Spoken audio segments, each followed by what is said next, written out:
Welcome to the podcast, Michael, otherwise known as Dr. Roth. How are you? I'm good. Please call me Michael. Michael. I don't use the doctor anymore. Yeah. Okay. Well, this is my first time meeting Michael, and I'm super excited. You kind of specialize in sex addiction recovery. You're a coach with trauma, and you called it intimacy anorexia. Exactly. That's what I'm really personally interested in. Okay. So you said I could experience a little bit of how I work. of with how you people. work. Yeah. Yeah. So how do you go about doing that? Well, I'll get a phone call Okay. and I'll have a conversation with the potential client. They schedule in, they come in, and then I ask them, how can I best support you? And they tell me their story. And as they're telling me, they're sharing incidences and traumas that have happened in the past. And then I have a way to access the mind-body. So, have you ever been muscle tested before? No. What's that? Can I show you? Yeah. Okay. For sure. So, and then hold your arm up like this, and I'm going to say hold.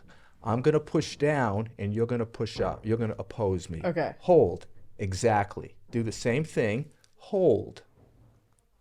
Hold. Hold. So that's what your body's going to do. So when you share with me that you were abused or you were betrayed, you'll think about that, and then if you have an emotional charge and you stick your arm out, it will weaken. And then once we find the event, I move your eyes, or you'll move your eyes in different directions, and that mitigates the charge of the event. That's the simple process. It sounds kind of complicated. So your arm, kind of the way that your arm just goes down, like you're thinking about a certain event? Correct. And if that event has like what I call an emotional charge, your muscle will weaken, and it could be any muscle in the body. So when I'm online with somebody on FaceTime or Zoom, Yeah. I'll have them turn their neck to the right, their neck to the left, and then if they think of the event and there's a charge, when they go to the right or the left, the range of motion will decrease. Mm-hmm. Same way as the muscle weakens. You do that to pinpoint exactly what event. Exactly. Okay. Very good. Yeah, okay, cool. Nailed that one. Like if I were to think about myself, I think I definitely have some sex issues. But if I were to want to come to you and like try and identify that, I wouldn't even know where to begin. Sure. So I would ask you a lot of questions. Yeah, for sure. To help get to kind of, when did that start? How long has it been going on?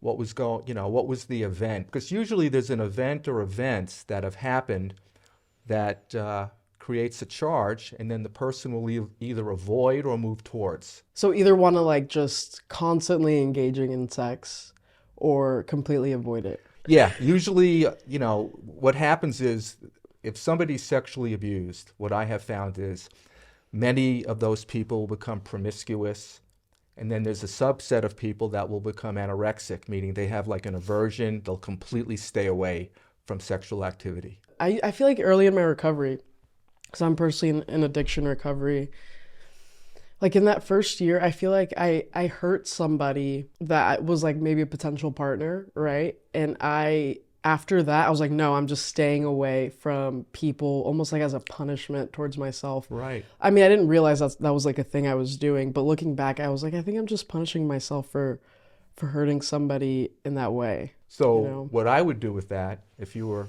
coming in to see me or I was working on you, I would ask you, the person that you hurt, think about him or her, and then I'll ask you, who does that remind you of?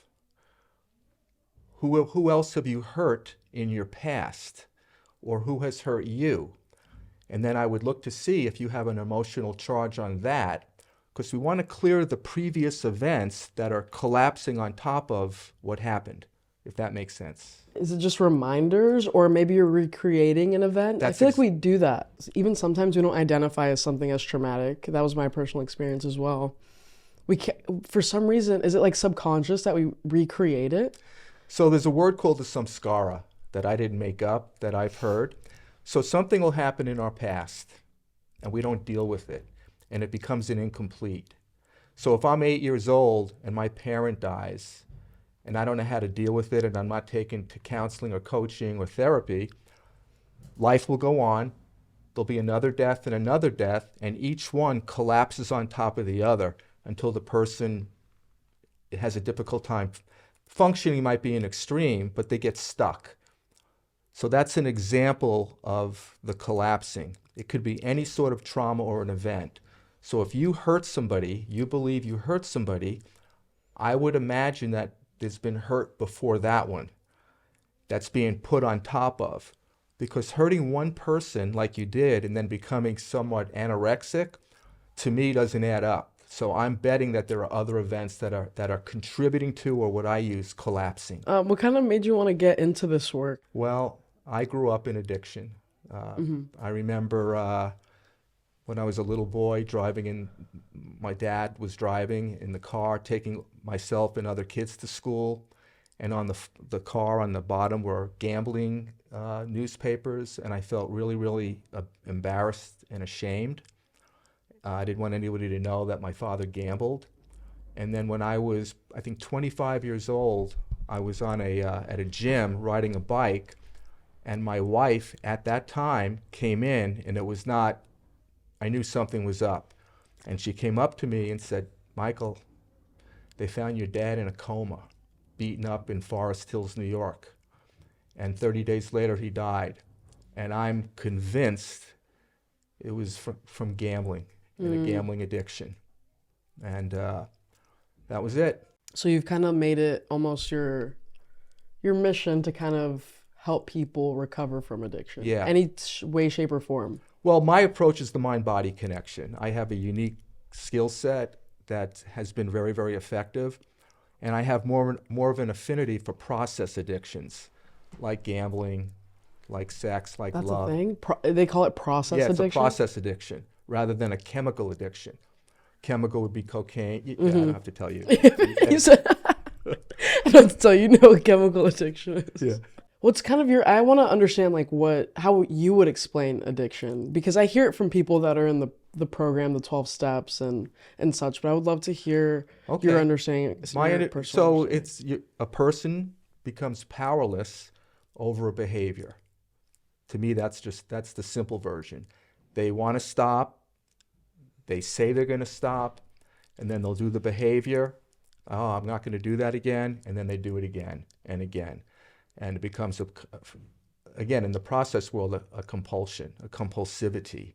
And that's the simple version of what I would call an addiction.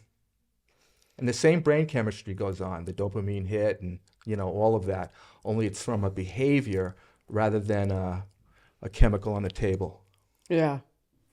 And actually, this just came to me after when you said you found the gambling papers on the ground when you were getting dropped off from school. You felt, I feel like that was you experiencing the stigma. You were internalizing oh, this is something that nobody can know because it's embarrassing. Exactly. For sure. Very embarrassing. What's kind of your relationship with that now and with stigma in general?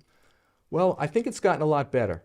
Meaning, I've done a lot of work on myself, continue to work, and I think 2024, saying the word sex addiction doesn't have the same, the same negative stigma. I'm going to use your word, stigma. A lot of people are more apt to admit that they're addicted to amphetamines or cocaine or Adderall, and a lot less people will admit that they have a sex addiction. Because a lot of people, when they hear sex addiction, they'll think pervert or, some bizarre stuff. And so people are less apt to share. That's very true. Can you explain to me sex addiction? Oh, many, many types. The obvious ones are compulsive masturbation to porn, compulsive masturbation to euphoric recall, going to doing things in the car where people are walking by, kind of masturbating. People are doing that, and then they get arrested. Serial relationships, having affairs. And then, of course, intimacy, anorexia. Those are the big ones. Yeah. Going to strip clubs, too. Going, but then going and needing to go and all that Yeah. until they get caught. So I feel like with this, because like sex is, a part of things that we desire in life, right? Yes. The way I'm thinking about it, like I was addicted to chemicals. Like that's something you can live without, right? Right. But I feel like sex, it's just something that I feel like you shouldn't live without. As well with like food, there's, overeating or starving yourself. So it's like I feel like it ties in with one of those things that we need as humans. Spot So it's on. like, how do you recover? Great What does the question. recovery look like? Yeah, great question. So what happens frequently is it'll be the middle of the night and the girl, I'm talking regarding guys now, okay? Males. So the guy it'll be in the middle of the night or whenever. He's in the office watching porn and masturbating. And then his partner or wife will come in and catch him. Mm-hmm. And then she'll feel really betrayed and feel like she's not enough. Like, am I not enough? Why do you need that? And that's part of it. Mm-hmm. So yes, sex is a natural part of life and in relationships. But in the sex addiction world, fantasy plays a huge, huge role. And it makes it really difficult for a person to have a real live relationship with another person. They can't keep up with the porn. They can't keep up with the euphoric recall. Yeah, these unrealistic things. Totally. Another thing that came to mind as you were talking was I believe this. Like I had this thought and then I saw a post about it somewhere on social media that like this generation, like my generation, social media plays a huge role in it, right? So we're always scrolling and scrolling and scrolling and seeing beautiful people, beautiful men, beautiful women. And we're like, yeah, I would love to be with that person. And then we find somebody great in real life. And we're like, wow, you're great, but you don't look like this person. I'm not going to settle, right? Even though you're great, we have the same, you have the qualities that I would like in a partner. You want to have kids, you want to get married, all these things. But it's kind of like, yeah, this fantasy of, oh, there's somebody better out there. You know what I mean? I totally know what you mean. Yeah, have you like heard of that? Well, yes. So a lot of your generation, your age is what? I'm 20, turning 21 next month. Okay, so in the 20 to 28-year-old, and even now younger, your generation is growing up on porn. Yes. And social media, and that's fantasy. So when they meet a real live person, there's no way that real live person can keep up or match the fantasy. Mm-hmm. Then it turns into sexual performance issues, especially for guys, but women too. And do you know what I mean by that? Erectile dysfunction, not able to perform. And then because they can't perform, they avoid. Mm-hmm. They don't even want to get into a relationship. That I see a lot with your generation now. Mm. And then, like, how do we get past that? Like this fantasy land You thing? have to want to. I mean, with me, when somebody comes in, first question I ask or when I speak to them on the phone is, why? And if it's because someone else is telling me or somebody else is making me, not going to work. Because it's not an easy journey, as you know. For sure. Yeah. Yeah, I feel like that mindset also applies with addiction recovery because somebody else can't want me to get sober and me just like do it. Exactly. I have to want to get the help for myself. Yeah, you have to have a big enough why. Yes. And then really want to take the steps towards recovery. Exactly. And do whatever it takes. Yes. Because I think I live in a fantasy a lot of the time. And I also think it's a big thing on social media now as well of like, oh, you're always happier if you're delusional, right? Yeah. It's like the new thing. And I agree, some things are better if you just, in like La La Land, you know what I mean? Yes. So it's like really how do you get out of this mindset of getting back into reality? You have to want to and realize that you're living in fantasy. You know, For sure. You're saying you do. I'm referring, when I talk about fantasy, I'm using specifically in the sexual world. So when you have a partner that you're living with, and you can't be with the person because you're off having euphoric recall about some other situation, that becomes an intimacy issue. And tell me more about that intimacy issues and wanting to avoid it. Okay, so intimacy anorexia. I'll start with that. I learned that from Dr. Doug Weiss, who's the director of the American Academy of Sex Therapists. And he came up with, well, I learned it from him. So there are relationships where one partner, sometimes both, will want to create distance. They'll argue, they'll have fights, they'll withhold sex, they'll withhold love, and they'll withhold spirituality. That's at the bottom line is what intimacy anorexia is. And what I find interesting, and I'm just going to share this, because I've had a client in the past that came to me because he was told by his wife and the wife's therapist that he has intimacy anorexia. And then after we were working together, it was evident that it wasn't him. His wife had the intimacy anorexia and was unaware of it and was projecting it onto him. It's very, very fascinating. She lived in a separate room, had a separate bedroom, withheld sex from him, and then blamed him because they haven't. I mean, it's the person very, very, they don't like to take responsibility. Yeah. You know what I mean? I do. I do, very much so. Yeah. But what are the causes of that, of wanting to, does that also tie in with attachment styles? A little bit, but mostly it's trauma. Mostly that's what I have found. So like having an avoidant attachment style, is that because of trauma? Well, I don't see it as like black or white. It can be, and often it's a combination of. Okay. Is it just irritation of like being too close with somebody? Each person has their own capacity of being close, and then they'll hit a wall or a limit, and something will happen, and then one person will back off, create an argument, point the finger, you're messy, you're spending too much money. I mean, just to keep a little bit of distance because their capacity hit their ceiling. And that's okay, right? Having a capacity. Well, everybody has a capacity. Yeah. So it's not a bad thing per se, unless it's like causing, all these crazy arguments. Like it's okay to have those boundaries and such. Well, boundaries are separate than the capacity. Okay. So if you're in a relationship and you guys are really good and you're getting really, really close, something predictably will happen, like an argument or a fight, and that'll create a little bit of distance. Now, that's going to happen. Where it gets tricky is if you pulling the distance and your partner, that isn't their capacity. So does that make sense? I don't know if I articulated myself. Define capacity for me. I think that's what's getting me. Okay. So in a relationship, often one person can be really, really close and the other person isn't. One person might be very demonstrative, very affectionate, very touchy-feely. The other person might be more guarded.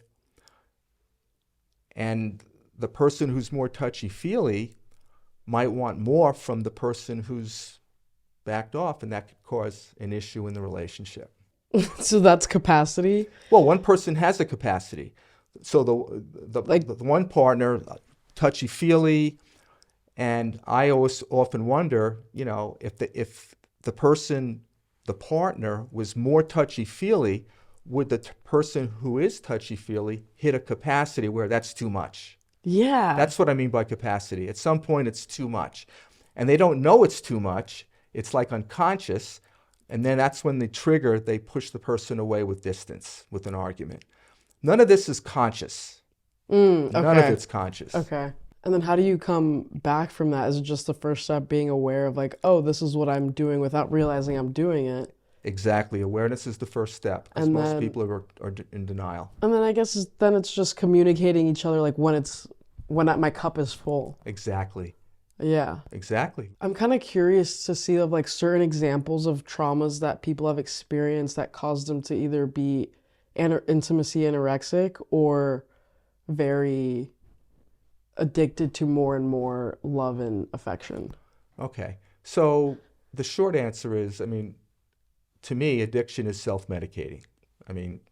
That's what I consider it. Mm-hmm. And whether I'm drinking wine or snorting cocaine, masturbating, or going out and needing multiple relationships to feel desired so I'll feel better about myself, that happens growing up, I think. A lot of it's growing up. who are your role models? What is your dad like? You know, if a person is hit, like my generation, we were spanked and whipped. Now, you know, our parents would be arrested if they did that. That's painful, especially when a parent is hitting, when there's physical abuse, sexual abuse. Painful. And then we look to see how can we soothe ourselves? Some people choose food, and a lot of people choose sex and love. Yeah. Have you ever thought about why we choose the things we choose? Like, why do some of us choose substances, and I don't think we're choosing it consciously, but Right. why do we subconsciously go to substances or food or sex or gambling, money, all these things? Is it like, does what we're surrounded by play a role in that? Or think is it so. just the right timing where you realize like, oh, this food is actually making me feel really good about myself? It's all unconscious. That's crazy. Yeah. So if you come from a family that food was really, really important and really, really big, and you got to eat, and when food is the central focus, that could be, and sex is real easy. You can have sex with yourself. You don't have to leave your house. You don't have to go out anywhere. Nobody knows, and you're doing it, and it feels good, and then it doesn't. Yeah. Have people come to you kind of in fear of the stigma of like, I really hate that I'm asking for your help right now, or I'm not sure if I even really need your help. There's no I hear way that one. Yeah. I There's hear no that way this is something I actually struggle with. Yeah. Well, what's happening now is when somebody calls me, there's a lot less denial. So usually, unfortunately, it takes somebody to get caught. And then they know, and then their relationship, their marriage is on the line. They have kids, and they don't want to leave their it's a whole big deal. Years and years ago, there was a lot more stigma, For sure. a lot more denial. People are, at least the people that end up seeing me, are more aware. They know they've got a problem. Yeah, I definitely think the stigma is like people are slowly starting to talk about more things of this nature, but it's still there. Just Yeah. ever so it's slightly, there. yeah. Especially sex addiction. Yeah, definitely a stigma. And what I've realized is a lot of people who are in recovery for alcohol or drugs or narcotics have a secondary and tertiary addiction. To break it down in simpler terms, I think it would be like, now that I'm sober, I'm not depending on substances anymore. I'm like, okay, I'm subconsciously looking for another escape, which could be sex or food. Well, even during a person using a chemical, they also have a sex addiction, but the priority or the focus has been on the chemical. So when I've given talks at rehab centers for chemical addiction, and if it's a small intimate group, or I'll ask how many people here do X, Y, and Z, and often it's unanimous, but it's under the radar. Yeah, you know what? In my addiction, you could say I was very promiscuous, but I blamed it on the drugs. I was like, it's the drugs that are making me act this way. But do you think it was just, can a drug even make you do? Yeah. Yes. Yeah. Yes, you lower your inhibitions, absolutely. And I would look to see what was underneath that. Can you give me a little bit more of like what the recovery process looks like for people? How long is it? I'm sure it doesn't end actually. Yeah, as you know, it's a lifetime process. It's a lifetime process. Yeah. And if you don't stay really diligent about it, relapse is pretty common.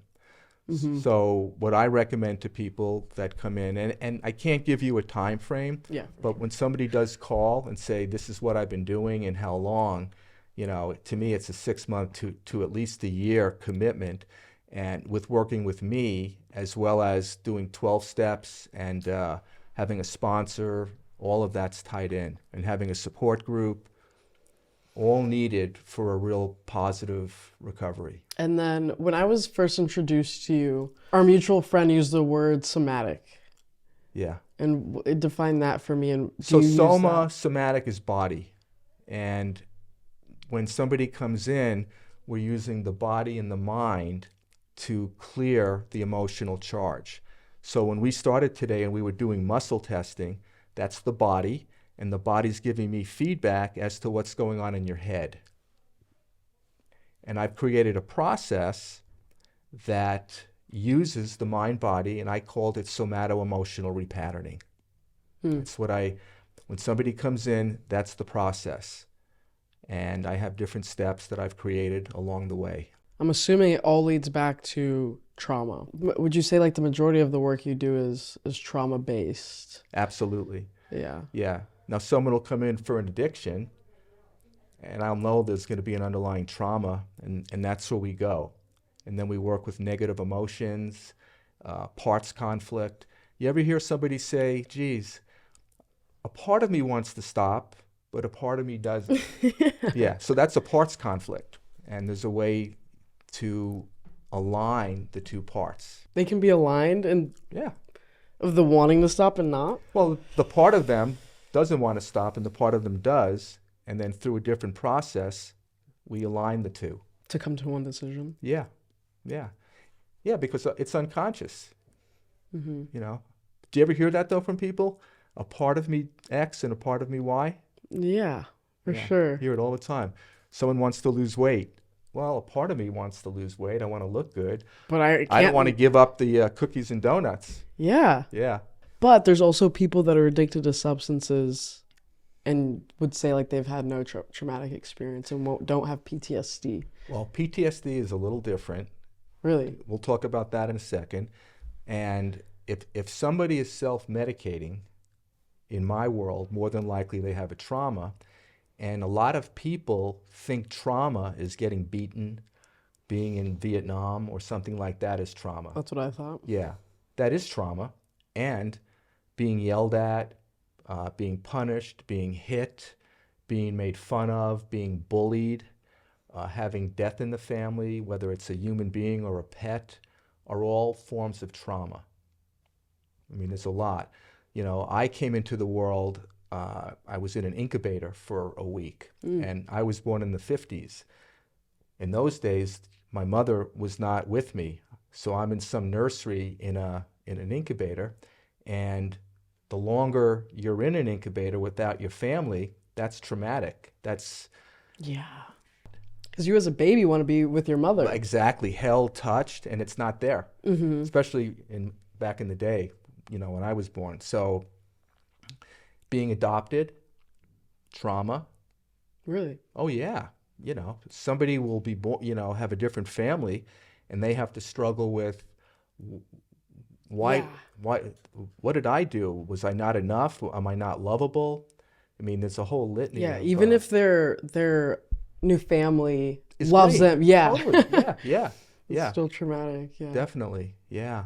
Oh, and then what's the difference between trauma and PTSD? Well, it's the same, but PTSD, the symptoms are more dramatic. So the common PTSD are people that have been in the war, as an example, seeing people killed, having themselves be killed.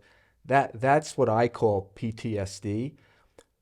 There could be things that happen now in life where the response is really like severe, and that would be a post-traumatic stress syndrome, which is PTSD. Okay. So it varies. So not everybody who has experienced trauma has PTSD. Correct. Okay. They have trauma, right.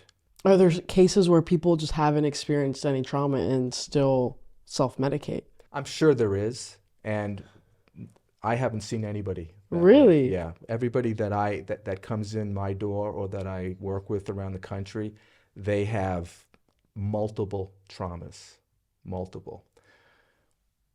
Why? Yeah. So, like I said to you before, self-medicating. Why does someone medicate? They don't want to feel pain. And the easiest way is to get that dopamine hit, whether you're at Las Vegas, gambling, shopping, falling in love with the wrong type of people, and then sex. Yeah. You're looking up. That's another thing. Why? What have you seen of like the reason of why people quote unquote fall in love with the wrong people, like really abusive people, maybe repeatedly? Well, that's the piece. Yeah. The last word, repeatedly. Why would someone do that? For a lot of reasons. Okay. All right. It's not like it's because of this. So let me just say what it is, and you just pretty much nailed it again. So when somebody falls in love, there's dopamine, the whole brain chemistry changes, and they have this great connection, but the person is toxic for them. Yeah. Do you get what I mean by toxic? They're destructive, they put them down, but the person has this addiction that they have to be with that person, and the feelings that they get are really, really high, even though intellectually they know to stay away or like that. So with sex addiction, there's sex addiction plain, and then sex and love addiction, the combination of. So the person that the man or woman that wants and needs a lot of relationships to feel desired, that's a sex and love addiction combo. Whereas just the sex addiction is pornography, masturbation, fantasy, that stuff. Okay, so it's just those types of relationships, just another addiction. Yeah, and they've had some sort of trauma growing up. Or that, They've been abused either verbally, sexually, something. yeah, like where that feels familiar and Exactly. comfortable and what they know. Exactly. Like they may or may not even know what love other than that is like. Yeah. Here's I think a great example. So probably about 3 or 4 weeks ago, I had a client come in. I think she's 48 to 52, and she couldn't turn her neck. This was her range of motion. And in doing the work with her after the session, I helped her. She released it. I facilitated her releasing all the old physical trauma of not only herself, but watching her mother get beaten by an alcoholic husband and partner, and lots of trauma. At the end of the session, she was all that released, and she had a full range of motion. And that was after a session. One session? Yeah. And she had pretty extreme stuff go on. A lot of, here's the other thing too, I thought of in talking to you. What a child watches growing up, they often feel comfortable, and then they attract that into their life. This woman, with the trauma that she saw with herself and her mom, she recreated that with other partners who were abusive, and her kids, not all, but some of her kids also recreated the scenarios growing up with partners who were abusive. It's very fascinating. Yeah.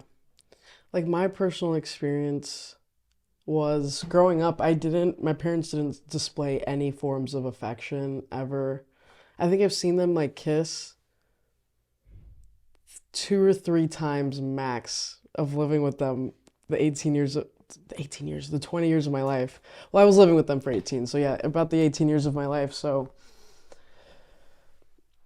and then my mother, who very much appeared very avoidant, and then my dad that appeared very overbearing. There you go. I feel like I took a lot of like my mother's traits of, dude, you're doing too much in my relationships. Like I always seem to be the one that my cup gets filled very quickly. Yeah, your capacity. Yeah. Yeah, my capacity. And that's something that I'm trying to actively work on and notice when I'm doing it, and like why am I Good for feeling you. that way? You ask great questions to yourself. It's a great Yeah. inquiry. Yeah. For sure. So, yeah, it's a process. But then there's certain things I also feel like you can't work on unless you're actively in a relationship. Like me, I'm not in a relationship Right. right now. So I feel like all of that would really be put to the test when I'm actively in one, and then communicating that as well. Yes, that would be the good measurement, a good barometer. But you could be working on it now because you have the awareness and the insight that you have a certain pattern that you can start exploring. And then when you're in a relationship, you might make yourself more available. So yeah, what else would you kind of want to say about the coaching that you do, and any misconceptions that you want to break on it? What I want to do, the why I do what I do, is I want to help transform the planet with this kind of addiction. And it's not going away, it's only getting worse because of how the young kids now are growing up with the internet. and porn is very, very easily available. So by me coming here and sharing, and people will hear, I'm hoping that a person doesn't have to get caught before they can get some help with themselves. That's really the bottom line. Okay. If you want to be in a healthy relationship, you have to be able to handle intimacy and be close and be available. I actually do have another question, because you said earlier the sex and love is separate, the addictions, or they can be combined. They can be combined, yes. Or they can be combined. Yeah. So describe to me what a love addiction looks like. I think I understand the sex part. It's just Okay. So a love addiction, well, a sex and love addiction, the combo is the person that has serial relationships, affairs. They can be married, but they have someone else and they jump around. Their esteem is usually very low, and it's not so much the sex that they're looking for, it's they're wanting to be desired. Once the opportunity to have sex happens, it's almost like they're done and they need to go off to somebody else. So it's like the grooming and chasing aspect that creates the high. And then the fact that someone wants them and desires them. And because it's an affair and there is sex, it's coupled with sex and love addiction. And there are 12-step programs that work with sex and love addiction, some with just love addiction, and some with just sex addiction. For sure. So what is a love addiction? Often, both guys and women. With women, though, they're with men, they're drawn to men that do not have their highest interest. And in fact, there's a destructive piece, and yet they keep going back for more. The woman who's been abused finally leaves. If she doesn't do any work on herself, the probability is she's going to find a similar situation. And then you were saying earlier that you could just be chasing multiple people just for the feeling of being desired. Yes. Even if you're getting a lot of love from the person that you're currently with. Say you're in a relationship and you're still seeking out validation in other people. Like, it's just that's not enough. You just see more and more and more. It's a not enough thing. It's a not enough thing. I mean, you could look at, professional athletes, presidents, in powerful positions. Yeah. Yeah. Where they could have the world, where they basically They do, and because of, in power, just want more and more. What is that called? An insatiable? Yes, that's exactly what it's called. Yeah. Need for more. I want to get to a point where it's like, I feel like I have enough. That's a goal. Yeah. Yeah. And the thing is, we do, but something happens, what I have found when we're like 3 to 6 years old and we don't have the brain development, and for me, I'm a guy and I'm getting all the attention from my mother, and then I have a little brother, and then all of a sudden, what happened? Is there something wrong with me? Am I defective? And then we make up this narrative that we're not enough. And then we take that with us our whole life. Mm-hmm. Well, I really want to thank you for coming on the podcast today and spreading some information about what you do. Thank you for inviting me. Yeah, I feel like I learned a lot and I got a lot of insight. I hope the people watching and listening got the same thing too. Yeah, me too. That was a lot, yeah. I dig it. I really appreciate you coming all this way. Do you have a website that you want me to shout out? Sure. 2 of them. One of them is breakthroughaddictionrecovery.net and transformingtrauma.net. Okay. Sounds good. They'll all be in the description below, and I really appreciate you, Michael, for coming on. You bet. Thank you, Alicia.